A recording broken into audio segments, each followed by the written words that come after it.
दोस्तों, आजकल जिस दौर से पेट्रोल डीजल के दाम बढ़ रहे हैं वो मध्यम वर्ग के लोगों के लिए एक बड़ी चिंता का विषय बन गया है। पेट्रोल डीजल की कीमतों में लगातार हो रही इस वृद्धि के कारण मध्यम वर्ग के लोगों के दैनिक जीवन में भारी आर्थिक तनाव पैदा हो गया है। लेकिन दोस्तों, क्या आप जानते हैं कि इस पेट्रोल डीजल के दाम इतने ज़्यादा क्यों है, या फिर सरकार अपनी मर्जी से पेट्रोल डीजल के दाम कम क्यों नहीं कर सकती? दरअसल इसके पीछे कई गंभीर कारण हैं। दोस्तों, आज दुनिया के किसी भी देश के लिए सबसे ज़रूरी प्राकृतिक संसाधन खनिज तेल है। जिस प्रकार ऑक्सीजन के बिना मनुष्य जीवित नहीं रह सकता, उसी प्रकार पेट्रोल और डीजल जैसे खनिज तेलों के बिना कोई देश भी नहीं रह सकता। दरअसल ये खनिज तेल किसी भी देश के आर्थिक आधार को मजबूत करने में बहुत अहम भूमिका निभाता है, और इसके अलावा किसी भी देश के आम नागरिकों के दैनिक जीवन में खनिज तेल का महत्व बहुत अधिक है। दोस्तों, तेल उत्पादन के मामले में कतर दुनिया में पहले स्थान पर है। साथ ही सऊदी अरब, ईरान और इराक जैसे कई देश हैं जो एक साथ ओपेक जैसा संगठन का निर्माण किया है। आपको जानकर हैरानी होगी कि ये संगठन पूरी दुनिया में खनिज तेल की कीमत पर पूरी तरह से नियंत्रण रखता है। लेकिन इन देशों द्वारा समुद्र से इस खनिज तेल को निकालने के लिए वास्तव में क्या तरीके अपनाए जाते हैं? आज के इस वीडियो में हम इसी सवाल का जवाब जानने की कोशिश करेंगे। तो चलिए शुरू करते हैं। दोस्तों, अगर आप सोचते हैं कि ज़मीन या समुद्र तल से जैसे ही खनिज तेल को निकाला जाता है उसे खुले बाजार में बेचने के लिए छोड़ दिया जाता है, तो आप पूरी तरह से गलत है। दरअसल ज़मीन से खनिज तेल प्राप्त करने के बाद उसे रिफाइनरी में भेजने की व्यवस्था की जाती है। फिर रिफाइनरी में उस खनिज तेल से गैसोलीन, पेट्रोल, डीजल, केरोसिन आदि का उत्पादन किया जाता है। लेकिन ये कई स्टेज के माध्यम से होता है। हम इन सभी स्टेज पर एक एक करके चर्चा करेंगे, लेकिन उससे पहले हम थोड़ा ये जानने की कोशिश करेंगे कि आखिर इस खनिज तेल की उत्पत्ति कैसे हुई। तो चलिए शुरू करते हैं। दोस्तों, लाखों वर्ष पहले जब पृथ्वी पर बड़ी बाढ़ आई थी, तब पृथ्वी के सभी जीव जंतु और पेड़ पौधे उस भीषण बाढ़ के शिकार हुए थे और उनके सब जमीन के नीचे दब गए। फिर भूमिगत गर्मी और सतह के दबाव के कारण ये लाशों एक समय खनिज तेल में परिवर्तित हो जाती है। लेकिन अब सवाल ये है कि ज़मीन से खनिज तेल कैसे निकाले जाती है।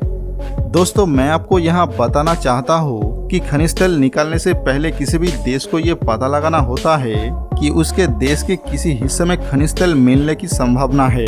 लेकिन ये प्रक्रिया काफ़ी समय लेने वाली और महंगी है। किसी भी देश में खनिज तेल खोजने के लिए उस देश को हर साल अरबों रुपए खर्च करने पड़ते हैं।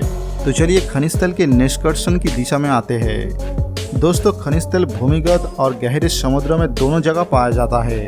यदि जमीन के नीचे खनिज तेल पाया जाता है तो उसे निकालने के लिए ड्रिल मशीनों का प्रयोग किया जाता है, और अगर समुद्र के तल पर खनिज तेल पाया जाता है तो उस तेल को निकालने के लिए बड़े फाउंडेशन मशीनों का उपयोग किया जाता है। फिर ड्रिल मशीनों की सहायता से समुद्र तल में छेद करके खनिज तेल निकाला जाता है। इस खनिज तेल को निकालने के बाद इसे रिफाइनरी में भेजा जाता है। अब इस खनिज तेल को अलग अलग तापमान पर परिष्कृत करने के बाद हमें विभिन्न प्रकार के तेल मिलते हैं। आइए इस प्रक्रिया के बारे में थोड़ी बात करते हैं। दोस्तों, खनिज तेल निकालने के बाद जब कच्चे खनिज तेल को रिफाइनरी में भेजा जाता है तो उस तेल को बड़े सिलेंडरों में भर दिया जाता है। फिर तेल को अलग अलग तापमान पर गर्म किया जाता है। अब आप सोच रहे होंगे कि खनिज तेल को अलग अलग तापमान पर गर्म करने के पीछे क्या राज हो सकता है। दरअसल एक खनिज तेल में कई अलग अलग तत्व होते हैं।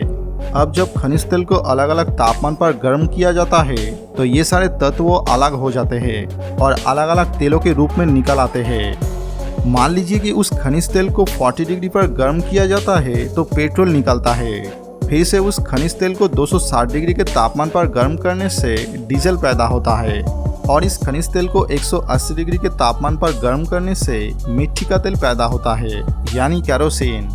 रिफाइनरी से पेट्रोल बनने के बाद उसे लैब टेस्टिंग के लिए भेजा जाता है। इस लैब टेस्टिंग में देखा जाता है कि किस पेट्रोल की क्वालिटी कितनी अच्छी होती है।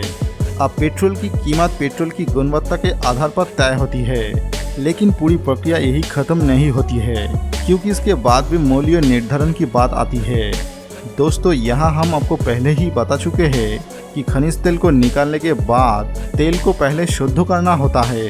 ये शुद्धिकरण प्रक्रिया काफ़ी महंगी है तो ऐसे में किसी भी देश की सरकार को बहुत बड़ी रकम खर्च करनी पड़ती है। इसके अलावा मैं आपको पहले ही बता चुका हूँ कि भारत या बांग्लादेश जैसे देशों को खनिज तेल का आयात करना पड़ता है। इसलिए आयात करने के बाद भी सरकार को बड़ी मात्रा में टैक्स देना पड़ता है और परिवहन का खर्च वहन करना पड़ता है और प्रत्येक डीलर बिक्री पर कमीशन के रूप में एक निश्चित मुनाफा कमाते हैं, जिसे आम लोगों को इतने ज़्यादा पैसों में तेल खरीदना पड़ रहा है। तो उम्मीद है कि अब आसानी से समझ गए होंगे कि तेल की कीमतों में वृद्धि के पीछे कितने कारण शामिल है।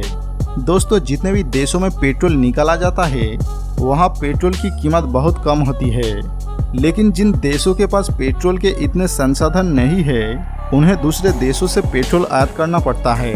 अब इस तेल को आयात करने के लिए उन देशों को आयात लागत और भारी मात्रा में करों का भुगतान करना पड़ता है, तो इसलिए इन सभी देशों में पेट्रोल की कीमत बहुत अधिक होता है। तो उम्मीद है कि अब आप तेल की कीमतों में वृद्धि के सही कारणों को समझ गए होंगे। दोस्तों, कमेंट करके हमें वीडियो के बारे में बता सकते हैं। अगर आपको वीडियो पसंद आए तो इसे लाइक करें और दूसरों के साथ शेयर करें। और अगर आप हमारे चैनल पर नए हैं तो चैनल को सब्सक्राइब करें और उसके पास बेल आइकन को भी दबाएं। आज के लिए बस इतना ही, मिलते हैं अगले वीडियो के साथ।